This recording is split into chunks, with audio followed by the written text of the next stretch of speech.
चर्चा नहीं है। मैं हम अपना चर्चा नहीं है।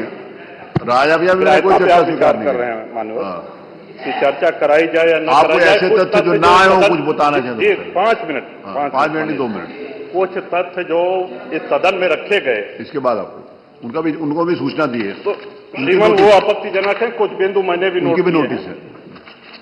इस सदन की कार्रवाई लाइव देखी जाती है, रिकॉर्ड रहता है। माननीय नवाब साहब हमारे बहुत अच्छे मित्र हैं, साथ में मंत्रिमंडल में भी रहे। पहली बात तो यह स्पष्ट हो जानी चाहिए कि जो सर्वे हो रहा है वो न्यायालय के आदेश पे हुआ है। और जितने लोग बोले हैं इन्होंने पत्थरबाजी का कोई जिक्र, कोई चर्चा नहीं की। अब हम एक चीज तो ये भी जानना चाहेंगे कि क्या पत्थरबाजी करने से न्यायालय का आदेश बदल जाता है? अगर न्यायालय ने किसी सर्वे का आदेश दिया तो उस आदेश को पलटने के लिए क्या तरीका है? उससे बड़ी अदालत में जाएं कि सड़क पे खड़े होकर के पत्थर प्रशासन के ऊपर और पुलिस के ऊपर चला जाए। आज तक कभी प्रशासन का निर्णय, न्यायालय का निर्णय इससे बदला हो तो? दूसरा श्रीमान, पुलिस और प्रशासन के लोग जो घायल हुए हैं उनके प्रति किसी ने कोई पीड़ा, कोई चिंता व्यक्त नहीं करी। बहुत गंभीर मामला है ये। ठीक उसी तरह है जैसे बहराइच में 22 साल का एक नौजवान राम गोपाल मिश्र, 4 महीने पहले शादी हुई थी, उसकी हत्या कर दी गई। इतनी निर्मम हत्या करी गई, इतनी गोलियां शरीर में मारी गई, हाथ के नाखून भी निकाल लिए गए। अपराध क्या था कि उसने अपने धर्म का एक झंडा लगा दिया। श्रीमान, इसी चर्चा में एक बड़ा रोचक तथ्य सामने आया। माननीय नवाब साहब ने कहा कि कुंदरकी में लूट हुई है, लूट करके, वोट लूट करके ये विधायक बन गए हैं। वरना कुंदरकी में 65% मुसलमान हैं, 35% हिंदू हैं, तो रामवीर सिंह कैसे जीत जाता? ये कार्रवाई में है हमारा। तो मनोहर, एक सवाल हम ये भी करना चाहते हैं कि जिन विधानसभाओं में मुस्लिम मतदाता की संख्या हिंदू से कम है, क्या वो लूट करके विधायक बन के आते हैं? या क्या हिंदू बाहुल्य जो विधानसभाएं हैं वो मुसलमान को वोट नहीं देती? इस हिसाब से तो यही लगता है कि सबसे बड़ा आश्चर्य धरती का यही हो गया कि जब 65% मुस्लिम है तो हिंदू कैसे जीत गया?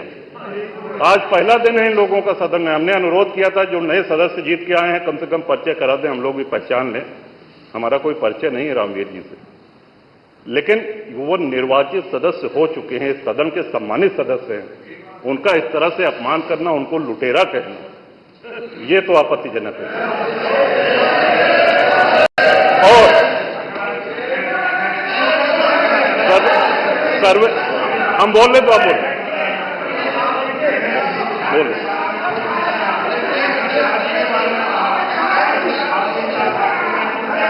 माननीय अध्यक्ष जी, 2 मिनट में अपनी बात समाप्त कर रहा हूं। 2 मिनट में अपनी बात समाप्त कर रहा हूं। हम लोगों ने भी बड़े धैर्य से सुना। तो इस सदन का एक क्राइटेरिया, एक मापदंड क्या ये तय मान लिया जाए कि जहां हिंदू अधिक है वहां हिंदू विधायक को ही जीतना चाहिए, मुस्लिम विधायक सिर्फ वहीं से जीतना चाहिए जहां मुस्लिम की आबादी 50% से अधिक है? अगर ऐसा नहीं हुआ तो ये मान लिया जाए कि वोटों की लूट हो रही है या विधायक लुटेरा बन के वोट को लूट करके जीत करके आया है, बेईमानी से आया है। तो श्रीमान, ये तो इन शब्दों को कार्रवाई से हटाया जाना चाहिए। ये सदन के विधायक का अपमान है। और एक बात और कही गई कि सर्वे शांतिपूर्ण चल रहा था। एक हिंदू होने के नाते, एक सनातनी होने के नाते माननीय अध्यक्ष जी, हम तो ये कहते हैं कि न्यायालय किसी भी मंदिर पर सर्वे का अगर कोई आदेश करती है तो मैं नहीं समझता कि किसी भी सनातनी, किसी भी हिंदू को कोई आपत्ति होगी। हमने किसी के धर्मस्थल तोड़ के अपने धर्मस्थल नहीं बनाए। करें जहां करना हो सर्वे करें। हम कभी गुम्मा अद्धा नहीं चलाएंगे, हम पत्थरबाजी, हम न्यायालय के निर्णय का सम्मान करेंगे। तो शासन का काम, प्रशासन का काम तो न्यायालय के निर्णय को लागू कराना होता है। तो इसलिए माननीय अध्यक्ष जी, इस पे चर्चा कराई जाए। चर्चा में भाग लेने की इच्छा इधर भी है, बहुत से लोगों की है, और चर्चा कराई जाएगी तो बहुत सी सच्चाइयां सामने आएंगी। बहुत बहुत